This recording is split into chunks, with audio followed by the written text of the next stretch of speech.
VBS Mutual Bank scandal has resurfaced, with media reports now linking Justice and Constitutional Development Minister Thembi Simelane to that saga. VBS, you might remember, gripped headlines back in 2018 after it emerged politicians and bank executives were apparently looting millions from the institution, resulting in many poor people losing their hard-earned savings. Former chair of the bank, Tshifhiwa Matodzi, received a 15-year prison sentence for his role in the bank's collapse, while his co-accused are still in court. ActionSA has now asked the public protector to investigate the allegations against the minister. Now, we reached out to the Department of Justice and Constitutional Development to have their say, but we got a response that they're waiting for the minister to be called before Parliament's Justice Portfolio Committee and for the outcomes of any investigation, including one if it were to be initiated by the public protector. Nonetheless, let's speak to ActionSA's parliamentary leader, Athol Trollip, who joins us now via our video link. And Athol, it's great to have you on the SABC. Thanks very much indeed for making time. So you've written both to the public protector's office and to the president. What exactly are you asking them to do? Ayanda, thanks very much. First of all, obviously, when we read the article written in the Daily Maverick by Paulie van Wyk, that the former mayor of Polokwane municipality had received a loan from the broker that had negotiated an investment of a considerable amount of money, hundreds of millions of rands, into the VBS, the red flag shot up immediately. And I'll tell you why that's the case, because the VBS saga has been around a long time. There have been no prosecutions. And about a month ago, I wrote to the president to say that with regards to the state capture report, the Independent Directorate of Investigations was not being successful in gaining access to the data.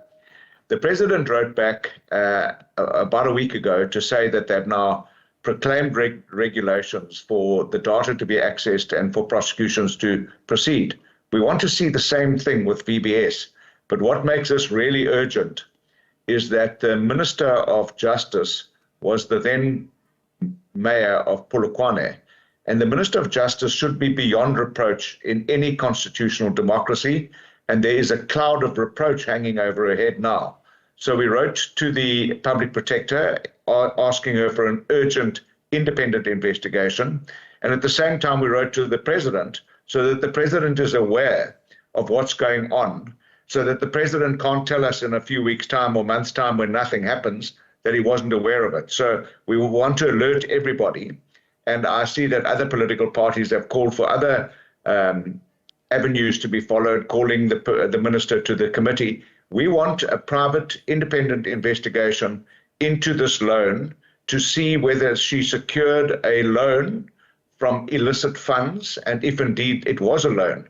And also, we will be investigating whether the minister has declared the coffee shop that she owns in Sandton that she bought ostensibly with this loan from the person who was securing investments for VBS from her municipality. Now, what really pricked our curiosity was that the loan was made shortly after the commissions started flowing from those investments. Right. And that's really what alerted us.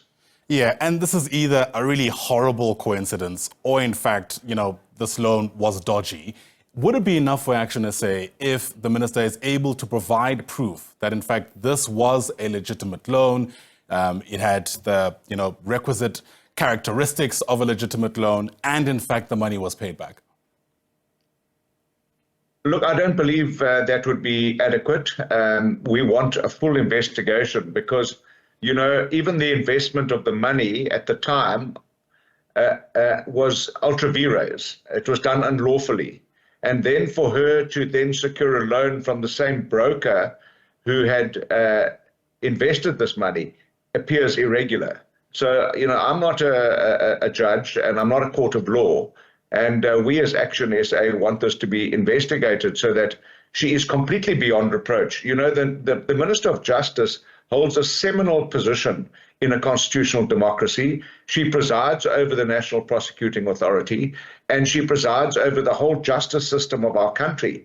So if she is in any way implicated in wrongdoing that should or could be investigated, and she can therefore prevent the investigation or stop an investigation, it's completely untenable.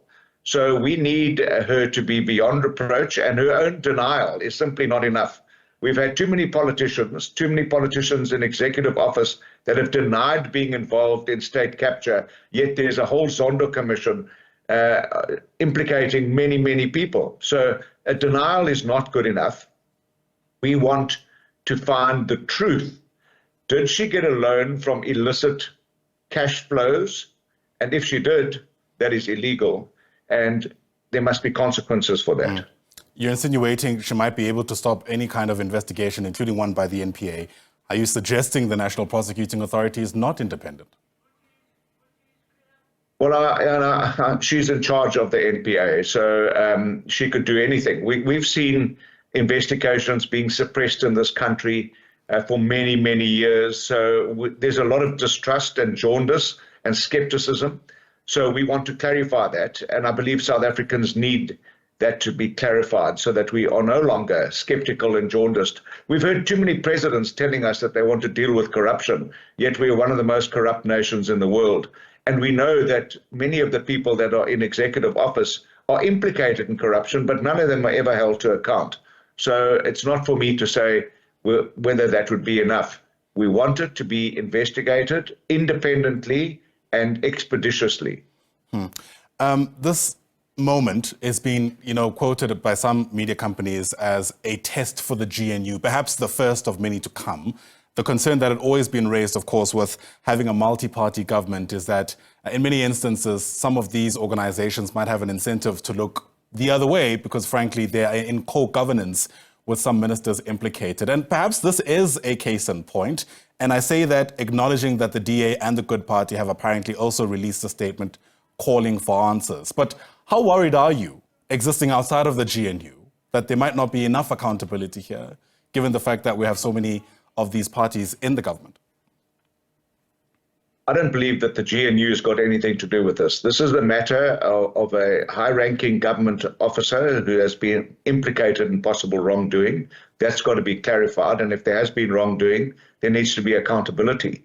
This has got absolutely nothing to do with the GNU. And the other thing is that there's a perception in this country that the VBS heist is related to only one political party. There have been a number of people in the EFF implicated in wrongdoing there. But the VBS heist or destruction of a legitimate bank and the fleecing of people's life savings and also state funds has involved many, many people in the ANC. We want those people to be held to account.